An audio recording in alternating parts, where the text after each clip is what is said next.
I've been around the world 2 times. Been to a World's Fair a time or 2 as well. I've seen circus acts with dogs and elephants balancing on beach balls, 3-headed fish, and an entire replica of the Taj Mahal made out of used matchsticks. I once saw a woman singing Quando Mame Vol from La Boheme while juggling 3 chainsaws and drinking root beer from a straw hat. Good singing voice, lousy juggling skills. I've eaten onion and garlic pie, tasted honey-soaked baby spiders and lizards grilled on a stick, and once slickered a used car salesman. I watched 25 actual humans dive from a cliff to make the biggest splash ever seen in what can only be described as a massive cannonball dive. Speaking of dives, I've been in basement saloons where you take 3 steps down to get in and 5 more steps down the social ladder to stay. I saw a man shadow boxing and take a dive. I've seen tigers laying peacefully with sheep, which they had eaten, saw a dog catch a car he was chasing, evict the driver, take off down the road barking like a maniac, and once at the zoo I saw a monkey having sex with a football. But I've never seen anything like this before in my life! The old "I've seen it all" mantra, an example of which appears above, was brought to mind recently while taking a drive just for the sake of driving. South of Madison, Wisconsin is a sign touting the world's largest Culvers restaurant. I've seen roadside attractions before, but this must-see tourist bait pushed all the right buttons. Well, one button anyway. World's largest. There's something about a place or object being really big that stirs the curiosity center of the brain, a part of our consciousness that says, "Wow, just look at the size of that thing."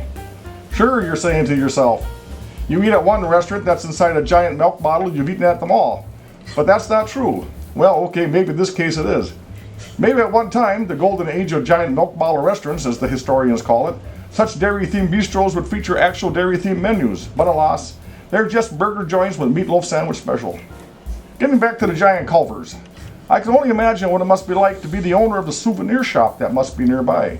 Overpriced t-shirts, souvenir spoons, bumper stickers, and postcards proclaiming that one has visited the one and only biggest Culver's restaurant in the entire world. Take that, pretty big Culver's restaurant in Turkmenistan. I can see the owner of the souvenir shop living in a huge manse and driving a different Ferrari, one for every day of the week, all paid for with enthusiastic tourist money. Those keepsake coffee mugs add up, you know. The bestseller? You butter burger up before you coffee down. That's gold in the bank, people. It all got me to thinking of all the biggest things I've seen in my short but miserable life. Okay, maybe not so short, and maybe not so miserable, but that doesn't mean I don't deserve a round of pity or a bag of money from some crowdsourcing thingy, so I'm sticking with my description. Up in Woodruff, Wisconsin, you can see, proudly displayed on a street corner, the world's largest penny. True, it's carved out of wood, but the story behind it is quite inspiring. The world's largest picnic basket is in Newark, Ohio, 7 stories tall and 200 feet long. Imagine the size of the ham sandwiches inside. Then there's the giant clam, greatest of them all. If you drive up Interstate 75 in northern Michigan towards the Upper Peninsula and the Mackinac Bridge, signs advertising the giant clam will start appearing a couple hundred miles south of the bridge. "See the giant clam," the signs proclaim, showing various shocking scenes of said clam of the Brobdingnagian genus, attempting to munch down on a helpless female scuba diver. The signs look a lot like old Pulp Fiction sci-fi covers. The closer one gets to the giant clam emporium, the more populous the signs become. Also, the more lured. The fact that a look-see is free only adds to the enticement. Gotta see that giant clam. The signs are ordering me to stop. Gotta see the giant clam! Just before one gets to the bridge, the road veers to the right, curving gently to the souvenir shop that houses the giant clam.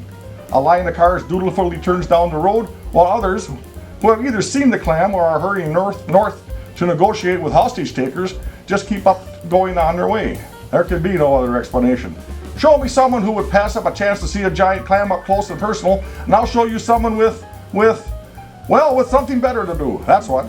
Like going to the world's largest Culvers, which I didn't actually do. I was already a bit behind schedule and decided to check out the gigantic fast food joint at another time.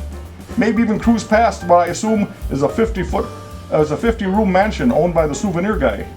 Just the thought of seeing these wonders keeps me going through the long winter.